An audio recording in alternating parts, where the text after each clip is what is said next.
A reading from the Holy Gospel according to Mark, chapter 16, verses 9 to 15. Passage taken from the Message version of the Bible. After rising from the dead, Jesus appeared early on Sunday morning to Mary Magdalene, whom he had delivered from 7 demons. She went to his former companions, now weeping and carrying on, and told them. When they heard her report that she had seen him alive and well, they didn't believe her. Later he appeared, but in a different form, to 2 of them out walking in the countryside. They went back and told the rest, but they weren't believed either. Still later, as the 11 were eating supper, he appeared and took them to task most severely for their stubborn unbelief, refusing to believe those who had seen him raised up. Then he said, "Go into the world, go everywhere, and announce the message of God's good news to one and all." The Gospel of the Lord.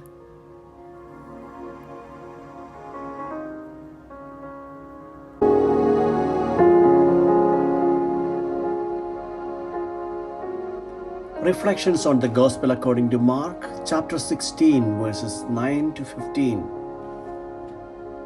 People did not recognize Jesus very easily when he appeared after his resurrection. Some thought they were seeing a ghost. He showed himself in another form to the 2 disciples on the road to Emmaus. And even Mary Magdalene thought at first that he was the gardener. We give supreme authority to bodily sight. Seeing is believing, we hear.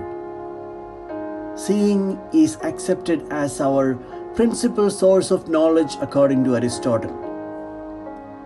But this kind of sight was not adequate to recognize the risen Christ.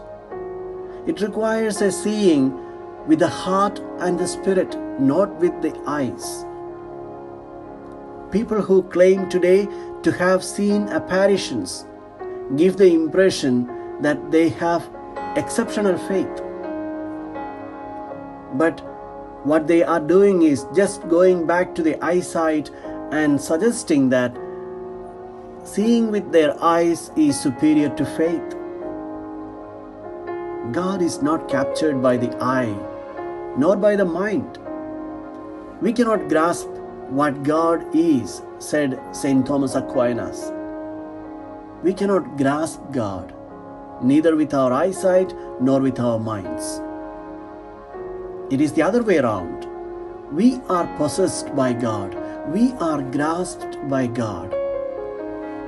Our faith has no boundaries. How could it be otherwise? St. Paul prays that let the Ephesians, knowing the love of Christ, which is beyond all knowledge, be filled with the utter fullness of God. Today's Gospel has 3 paragraphs.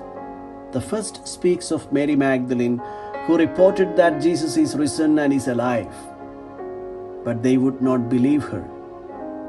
The second is about the testimony of the disciples to Emmaus, but they did not believe them either.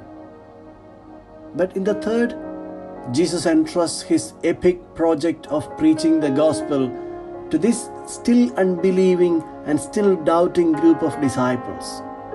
Go out to the whole world and proclaim the good news. Apparently, you don't need a perfect faith to join the mission of Jesus. It is given to you as you go. It is for the use on the road. It is not a certificate to be kept in the files. If we are called to work for the Lord, just do it and grace will be given to you as you go. Grace is not given for tomorrow, it is always for now. Pope Francis writes in The Joy of the Gospel, every Christian, in any place and in situation in which he is, there is no reason for anyone to think that this invitation is not for him, because no one is excluded from the joy reported by the Lord. Those who take risks. The Lord does not disappoint. And when someone takes a small step towards Jesus, they discover that He already awaits their arrival with open arms.